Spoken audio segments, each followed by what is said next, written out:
Okay, welcome back to a new Python tutorial. In this video, I would like to explain what you can do with classes and objects. Yeah? We have already seen what you can do with functions. And now I will go one step further and go into classes, into this very huge topic of classes. And you will see that you can do a lot of things with this. Yeah? You can, for example, efficiently reuse code. And this is very important because Python is now an object-oriented programming language. And one should also use all the features in order to really make efficient programming. And as usual, we directly start with this, I think. So I created here a new Python file called classes.py. And the first thing which we will do, we create such a class. So we write here this type class, first class. This is just the name of our class. You can also name it, of course, differently. And then we create a variable inside this class called x, and this we set equal to 2. And this we only do now at the moment because you have to insert something here. If you don't do that, then it will crash. And now we can easily write, for example, print first class. And if we run this program here, you will see the output is class main first class. Yeah, so Python knows now that it is a class because of this class statement, and also it will give the name of that class. Yeah?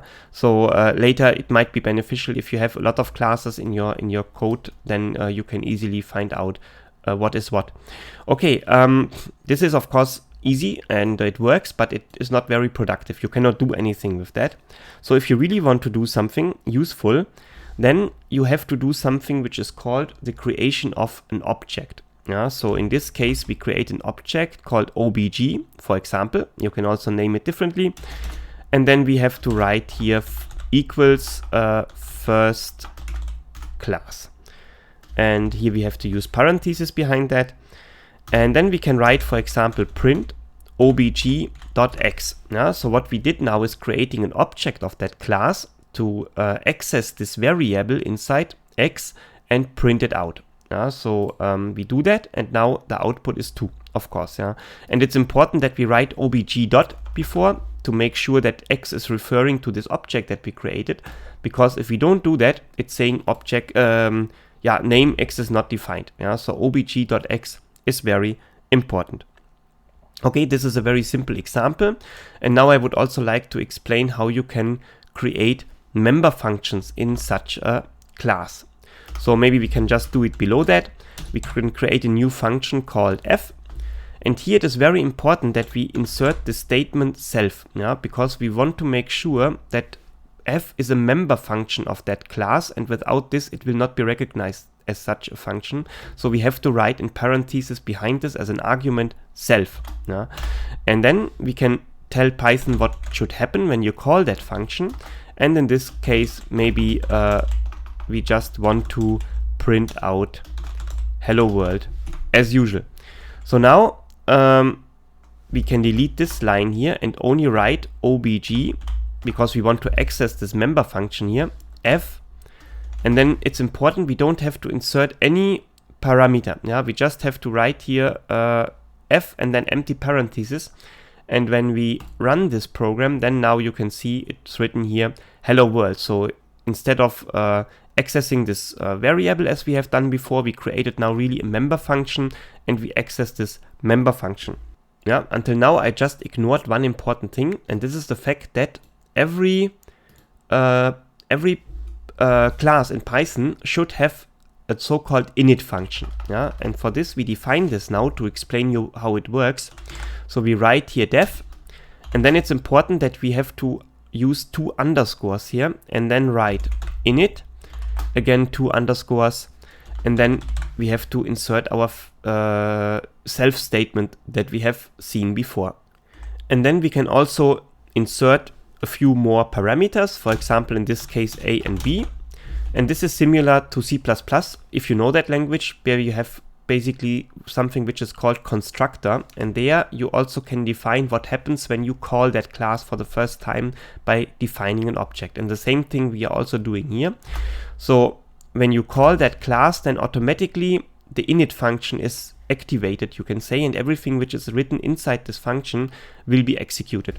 So in this case, we want to create two member variables, and for that we have to write here self.a to make sure that this variable a is referring to this class here, and we want to hand over this parameter here, a. So we can write here self.a equals a, and then we can also write self.b equals b. And yeah, then we later want to print these two variables in our function. Yeah, but before we do that, we can, for example, hand over two integers here. For example, we can write here 3 and 5, and now this will be handed over to this init function.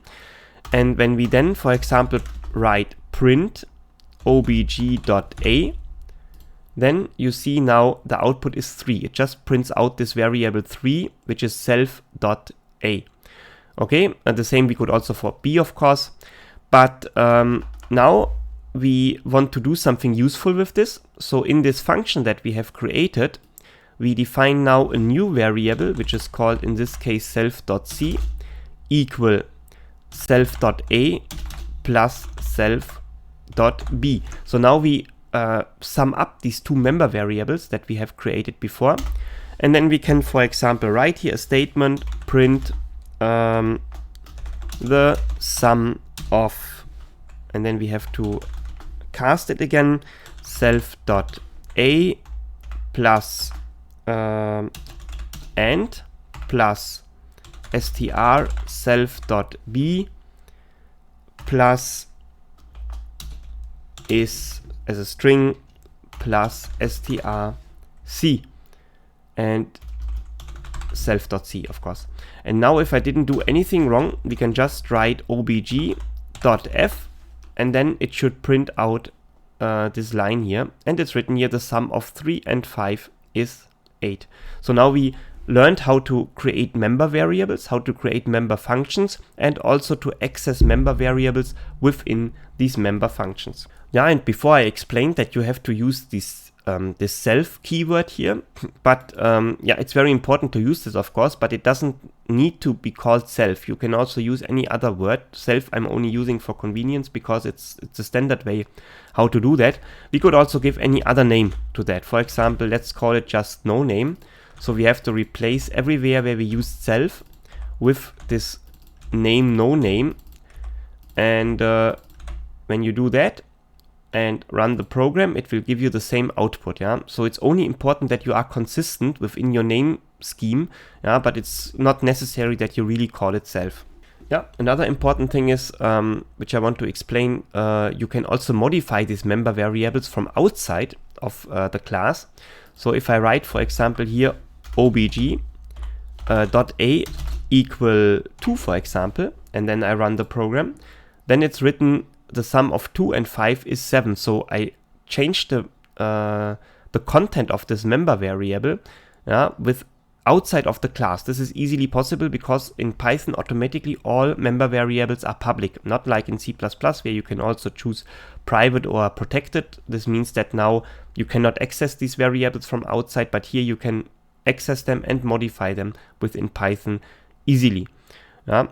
Another thing which is also important is the so-called Dell keyword. So if we write here Dell obj and we now run the program, it will give you an error message, name obj is not defined. And Dell means that actually now this object that we created here is deleted. And this is very important, for example, if you want to free memory, by creating first an instance of a class and then later deleting it when you don't need it anymore.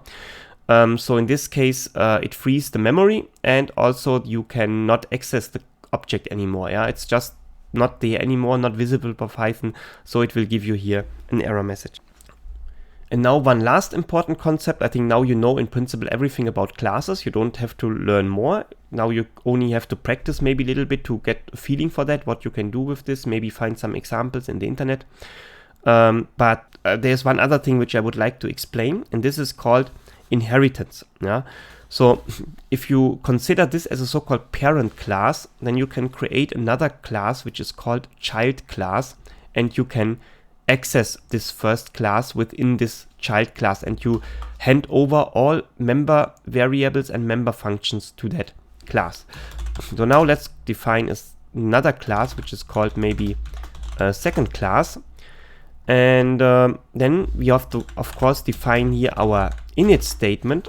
And in this case, we call it maybe self. And again, we use a and b as parameters because we also have them in our here first class. And then in order to inherit from that class, we have to here write in parentheses first class. Yeah? And now we have to access now this first class here in our init function, and we have to write first class dot self, and then we have to write self a b. Yeah, and now we can access the second class here as if we would access the first class, and all the member functions and variables are handed over. So now we can also write here obj equal to second class 3.5, and this of course we have to delete. And now we print again function f. Sorry, and here I did a mistake. Of course we have to write here init, not self. And now we can run the program, and now you see the sum of 3 and 5 is 8. So similar to the first class, everything is now accessible from the second class. And this is important, for example, if you want to create a generic class.